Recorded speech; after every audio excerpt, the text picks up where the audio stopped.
Hi sweeties, how are you doing? Welcome to Naya Sim. If this is your first time of coming across this channel, sweetheart, kindly smash that subscribe button, turn on your notification so you are notified each time I upload, and please give this video a thumb up. I appreciate you all so much, and I am saying massive shout out to every one of you for all the love and support you all give me here. I am truly grateful. You all are so sweet. So today we'll be talking something very important, and I love to see something like this when they call themselves out on their bullshit, and it's about a white man who actually, explain how, life was in prison and how he was a white supremacist. Like, to him, it is all about white and black people do not matter. Like, you all got nothing to say, or because he was always like, when they say Black Lives Matters, he's always like, all lives matters and all that. And he also went ahead to explain how Jim Crow and all that is still affecting black people to this very moment and the rest of it. And he made so many emphasis, really. And I love to say it. I love to see them actually sit up or probably have an awakening and then want to talk about racism, how they've been racism, and how it's been affecting black people and the rest of it. And it's just really amazing how they do not want to, they don't want to receive what they've been dishing out to people, like what they've been doing to black people. They are so scared because they don't want to be in the bottom, because they are like, how do we go to the bottom? Because they are scared the table is going to turn eventually, and then there will be the one at the receiving end. So the other one is to hold on to that power they've been holding, because they think that is the only thing that will keep them on top. This is just an interesting video, and how a black person, you also get to see how a black person that has been applying for job for years did not get job, not until she changed her race to white. Stay glued. I'm just gonna roll this clip. We'll come back to talk about it. Let me know what you all think in the comment section. Straight up, I am rolling the clip. When I joined a white supremacist organization, I was in prison. And the political landscape at this time was at the height of the Make America Great Again movement and the Black Lives Matters movement. And there was a lot of racial tension in the free world. But in prison, it doesn't really work that way.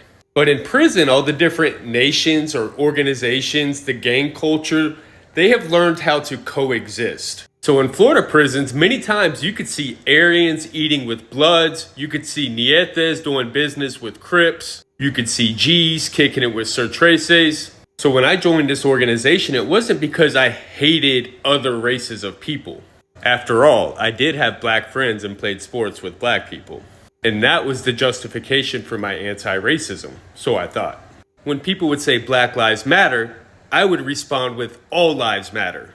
When people would talk about the inequalities and injustices in the black community, I would say it's personal accountability in the culture and the music and the fatherless homes. I joined this organization because I had an internalized set of racist beliefs and attitudes, a worldview that was rooted in the politics of white supremacy, and I didn't even realize it at the time. I would say things like, in America, the only people who are being discriminated against are white, straight, Christian, conservative males. And I thought our nation was under attack, and it was my patriotic duty to uphold and defend America's institutions and systems. And the irony of it all is I became really good friends with the man on the inside who was a black Muslim, and I was a white Christian male, and we had completely different upbringings. And I used to get the Wall Street Journal while I was incarcerated, and we would talk about stocks and investing and capitalism and politics, but I used to always tell him about how I thought the Republican Party was the best thing that could ever happen to the black community. And I would say things like black people are voting against their best interest. And it's funny because when I educate other white people now on systemic racism and oppression in America and real American history, I'm often called a white savior. And I laugh and I'm like, do you not realize we're the ones that need to be saved? We're the ones that got played. The white savior mentality was when I had the audacity to tell other black people what I thought was best for them. I told them that they were voting against their best interest. And I would use books like Blackout by Candace Owens to tell black people that they need to get off the Democratic plantation. And the more I researched, I ended up reading a book by Michelle Alexander called The New Jim Crow, and it forever changed my life. I read that book not with the intent to learn, but to become more well-versed in my argument. And having experienced the criminal justice system, when I learned about the 13th Amendment, the abolishment of slavery except when punishable by a crime, and real American history, and the evolution of systemic racism in America, I began to understand how insidious racism is. And my racism was rooted in my education. So a lot of people are asking exactly what is it that I saw? What truth did I see that made me change my perspective on our criminal justice system? And this is how it goes. So a person of color in the United States during the Jim Crow era faced disenfranchisement, second-class citizenship, barriers to voting, barriers to education, barriers to employment, and barriers to housing. Then in the United States, we passed the 1964 Civil Rights Act, the 1965 Voting Rights Act that said that we can no longer do this, discriminate based on skin color. 21, what is the only label that we can legally discriminate against, that we can legally disenfranchise, relegate to second-class citizenship, have barriers to voting, barriers to education, barriers to employment, barriers to housing? If you guessed right, in 2021, convicted felons are the only people we are allowed to legally disenfranchise. Now, do you believe it's a coincidence that 1 in 3 African American males now carry this label of convicted felon as opposed to 1 in 17 white males that carry this label of convicted felon to legally be disenfranchised? Now, if you answered yes to that question, let's look at what's happened between the Jim Crow era and 2021. We've had a 700% increase in our United States prison population. We've gone from 300,000 inmates in 1970 to 1.8 million today and as high as 2.3 million. So in spite of crime rate dropping, our prison population skyrocketed. And it was because we had the law and order agenda. And the law and order agenda increased police spending but decreased our education funding. And by doing so, we created the school to prison pipeline. We also created the war on drugs, which we now know is a war on people. In 1986, we passed the Anti-Drug Abuse Act, which differentiated between powder cocaine and hard cocaine, which we now know disproportionately impacted people of color. We also had the 94 crime bill with the Truth in Sentencing Act, which led to higher incarceration rates and harsher sentences for people of color. And once I saw all this, my perspective changed, because I know that Jim Crow era never ended. Racism never ended. It just evolved into what we now have as the new Jim Crow, modern day slavery. As a former white supremacist, I used to say this all the time. There is nothing wrong with being white. In fact, if you're part of a white supremacist organization in prison, most of the time they will tell you they are not anti-black, they are just pro-white. And this is why I say racism in America is not rooted in hatred, it's rooted in ignorance. It is the lack of education. This whole idea, this whole notion of whiteness isn't even real. It's a social construct that is used to perpetuate racism. Prior to the mid-1600s, Europeans did not identify as white. Whiteness was used in the colonization of America. And I know some people don't want to hear this, but white culture is rooted in the politics of white supremacy. Because white culture and European culture are not the same. Many people are proud of their nationality, their ethnicity, their heritage, but to have white pride is rooted in racism. Because whites are actually the global minority. You know, when I was a part of that organization, one of the things they made us remember and recite was the 14 words. And it was, we must secure the existence of our race and a future for white children. There was literally this fear that one day white people would be extinct, wiped off the face of the planet. And this entire movement to end legal abortion is rooted in racist history as well. Because like the Great Replacement theory, the fear was that one day not enough white babies would be born. Another reason why interracial marriage was illegal in the United States for so long, and why there are still many white people that frown upon it. So yeah, I agree that there's nothing wrong with being white. I live in America. I am forced to check the box of white for racial identity. But the least I can do, and we can do, is educate each other on what it means to be white and the impact that it's had on other races historically in America. And it's not that we should feel guilty or perpetuating a victim mindset or an oppressor mindset, but it's understanding and educating ourselves on the context, the historical context of being white in America and what it means to other races in their experience. And this is what it means to be woke. It's just consciously aware of the historical context of what it means to be white in America. It's becoming educated on the real history in America and how the social construct of race has impacted people in America. Because after all, we are all part of the same human race. You guys, I couldn't get far enough away from people today, so I'm out on a paddle boat alone in a life vest, which is actually pretty fitting for what I'm about to talk about. There has just been so much arguing that I want to offer a massive perspective, and I think everybody should consider this. The vile, hateful, deceitful, evil white men who founded this country and the generations beneath them have been shaping this made-up society to fit their mold for centuries.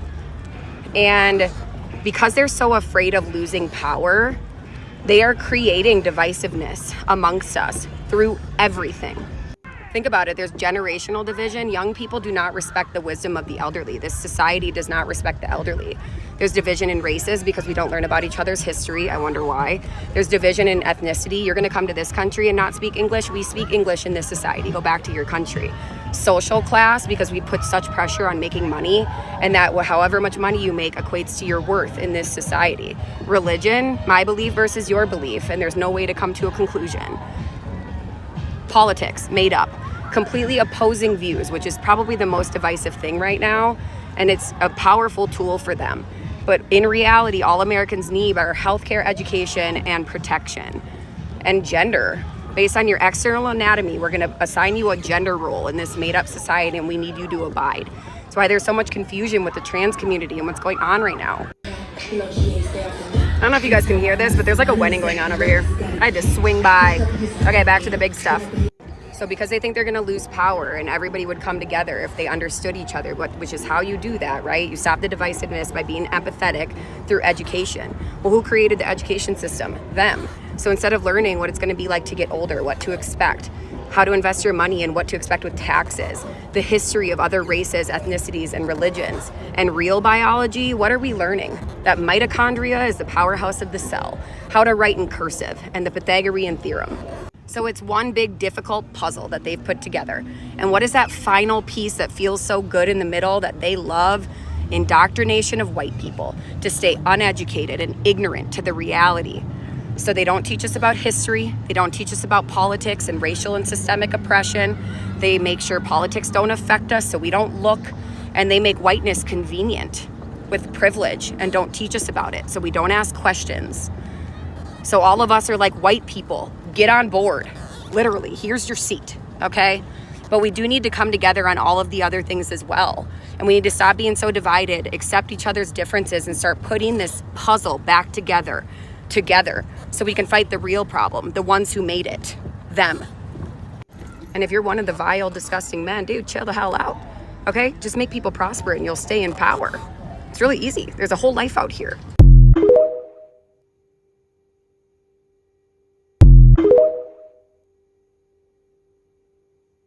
Yolanda Spivey is a black woman. She was unemployed 2 years. She applied to over 300 open jobs in insurance, which is where she worked for 10 years, definitely her area of expertise and experience. She did not get a single response. She went back to college, finished her degree, applied again, wasn't getting any responses to the jobs she applied to on Monster.com. So Monster has a diversity questionnaire, which asks you about your race. You can decline to disclose that. And they say it will not jeopardize your chances of getting a job. It's just kind of for informational purposes. You can't skip the question, but you can say decline to identify. So Yolanda Spivey thought maybe that's hurting me. She goes into her Monster.com profile and she changes it to decline to identify. Isn't hearing back from anybody. She thinks of another idea. She goes back in, she creates a fake applicant named Bianca White, fills in the identical employment history, identical resume, identical education as her real self, Yolanda Spivey. Changes the phone number from her home phone to her cell phone so that it can't be linked back to her original profile. And then she puts white on the diversity questionnaire. Phone call, same day. Emails, packed, same day.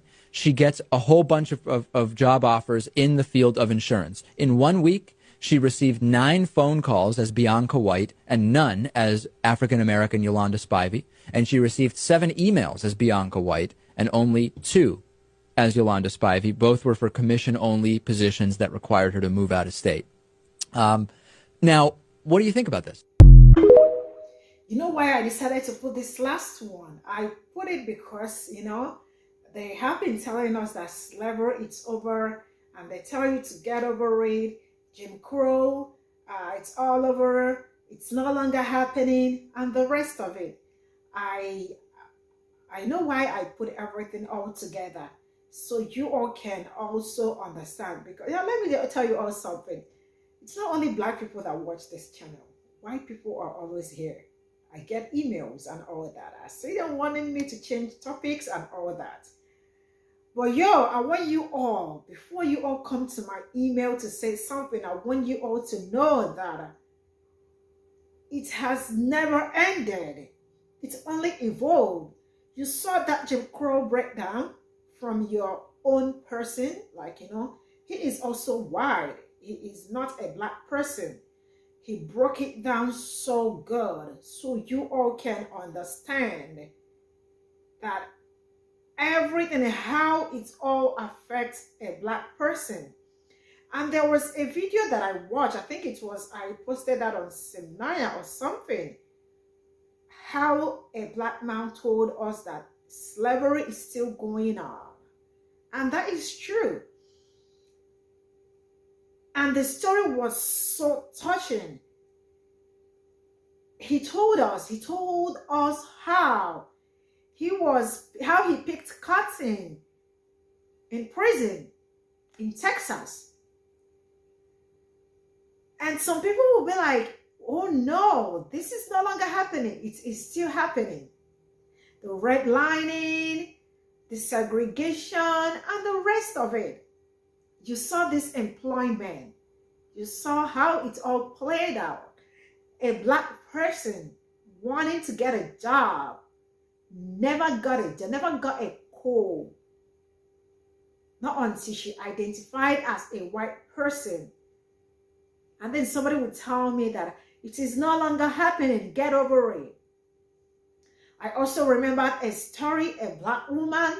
She sounds so wide, so wide. If you talk to her, you would think she's a white person. And each time she shows up at a job location, you all see their countenance because they thought they were talking to a white person and the rest of it. Whew, oh dear. I mean, they really do know what they are doing. And they are playing it so good. Why? Because they want to hold on to that power. That power is something they do not want to let go because they are so scared. Like, how are we supposed to, we've been the one giving out, you've been the one setting goals, or we've been the one at the top. How are we going to lift the top to the bottom? Like, how is that going to happen? How do we lift top to bottom? And it's like, no, we have to maintain the standard. We have to maintain our space. We do not have to leave and go to the bottom. Because why? They are so scared. They do not want what they have dished out to happen to them. But they are okay dishing it out. I don't know if you all got what I am saying. This is where I am going to draw the curtain. Thank you all so much for all the love and support. See you all in my next video. Bye for now.